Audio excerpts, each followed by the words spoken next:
মার্কিন পররাষ্ট্র দপ্তরের ব্রিফিংয়ে মিথ্যা তথ্য দিয়ে ধরা খেলেন আওয়ামীপন্থী সাংবাদিক। মার্কিন পররাষ্ট্র দপ্তরের নিয়মিত সংবাদ সম্মেলনের প্রশ্নোত্তর পর্বে মিথ্যা ও অপতথ্য দিয়ে ধরা খেয়েছেন আওয়ামীপন্থী বাংলাদেশি সাংবাদিক দস্তগীর জাহাঙ্গীর। বুধবার অনুষ্ঠিত ওই সংবাদ সম্মেলনে মার্কিন পররাষ্ট্র দপ্তরের মুখপাত্র ট্যামি ব্রুসকে প্রশ্ন করার সময় ভুয়া তথ্য দেন পতিত স্বৈরাচারের দোসর এই সাংবাদিক। সম্প্রতি বাংলাদেশে ইসলামী খেলাফতি বিভিন্ন গ্রুপের উত্থান হচ্ছে মর্মে তুলসী গ্যাবার্ড যে বক্তব্য দিয়েছিলেন তা বাংলাদেশ সরকার প্রত্যাখ্যান করেছে এবং গ্যাবার্ডের বক্তব্যকে সারবত্তাহীন এবং উদ্দেশ্যমূলক বলে অভিহিত করেছেন। বাংলাদেশ সরকারের এই বক্তব্যকে অসত্য প্রমাণের জন্য গতকাল স্টেট ডিপার্টমেন্টের ব্রিফিংয়ে বাংলাদেশি সাংবাদিক দস্তগীর জাহাঙ্গীর পররাষ্ট্র দপ্তরের মুখপাত্র ট্যামি ব্রুসকে একটি প্রশ্ন করেন। বাংলাদেশে যে বর্তমানে জঙ্গিবাদের উত্থান ঘটছে তার পক্ষে প্রমাণ হিসেবে একটি ছবি দেখিয়ে তিনি বলেন, মাত্র গতকালই ঢাকা বিশ্ববিদ্যালয়ে বিশাল একটি খিলাফতপন্থী মিছিল হয়েছে।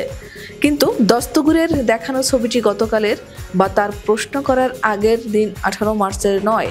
তিনি যে ছবি দেখিয়েছেন সেটি একটি ভিডিও থেকে নেয়া এবং সেই ভিডিওটি ফেসবুকে প্রথম পোস্ট করা হয়েছিল 2024 সালের 6 অগস্ট।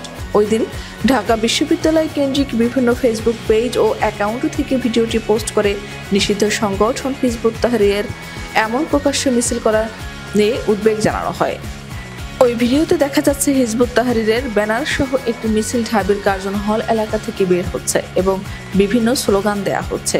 6 অগস্ট বাংলাদেশ মূলত সরকারবিহীন ছিল এবং ডক্টর ইউনূসের সরকার ক্ষমতা গ্রহণ করে 8 অগস্ট সন্ধ্যায়। কিন্তু পুরনো ওই ভিডিওকে অবলীলায় 19 মার্চ 2025 সালে বসে মিছিলের ভিডিও বলে চালিয়ে দেওয়ার চেষ্টা করা হলো। এপির ফ্যাক্ট চেকিং এডিটর কদর উদ্দিন শিশির তার ফেসবুক টাইমলাইনের বিষয়টি তুলে ধরে লিখেছেন, আওয়ামী লীগের ডিসইনফরমেশন ছড়ানোর মেকানিজম বেশ বড় এবং শক্ত। এগুলো নিয়ে সামনের দিনগুলোতে বেশ কিছু কাজ করার আছে। সময় সুযোগ হলে করব। আপাতত গতকালের একটি উদাহরণ দেই। এদিকে বাংলা ফ্যাক্টরির ফেসবুক পেজে একটি ফটো কার্ড শেয়ার করা হয়েছে। এতে লেখা হয়েছে, গত 19 মার্চ স্টেট ডিপার্টমেন্টের ব্রিফিংয়ে স্পোকসপারসন ট্যামি ব্রুসকে সাংবাদিক দস্তগীর জাহাঙ্গীর একটি ছবি দেখিয়ে বলেছেন, মাত্র গতকালই ঢাকা বিশ্ববিদ্যালয়ে বিশাল একটি খিলাফতপন্থী মিছিল হয়েছে। এটি হিজবুত তাহরীরের সাম্প্রতিক কোনো মিছিলের দৃশ্য নয়, মূলত অন্তর্বর্তীকালীন সরকার ক্ষমতা গ্রহণের পূর্বে গত 6 অগস্ট ঢাকা বিশ্ববিদ্যালয়ে হিজবুত তাহরীরের মিছিলের সময় ধারণকৃত একটি ভিডিও। অন্যদিকে ওই সংবাদ সম্মেলনে বাংলাদেশে সকলের নিরাপত্তা নিশ্চিত করার জন্য বাংলাদেশের অন্তর্বর্তীকালীন সরকারের গৃহীত পদক্ষেপগুলোকে স্বাগত জানিয়েছে যুক্তরাষ্ট্র। ওই সংবাদ সম্মেলনে বাংলাদেশের সংখ্যালঘুদের বিরুদ্ধে সহিংসতার নিন্দা জানান পররাষ্ট্র দপ্তরের মুখপাত্র। একই সঙ্গে অন্তর্বর্তী সরকার সংখ্যালঘু সহ সবার নিরাপত্তা ও সুরক্ষা নিশ্চিত করতে যে পদক্ষেপ নিয়েছে সেটিকে স্বাগত জানান তিনি।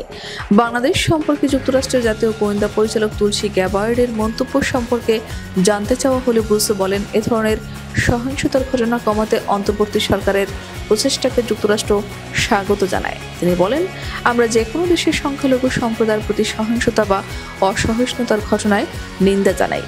বাংলাদেশের সকলের নিরাপত্তা নিশ্চিত করার জন্য অন্তর্বর্তীকালীন সরকারের গৃহীত পদক্ষেপকে স্বাগত জানাই। এটাই আমরা পর্যবেক্ষণ করছি এবং প্রত্যাশাও করি, যা অব্যাহত থাকবে।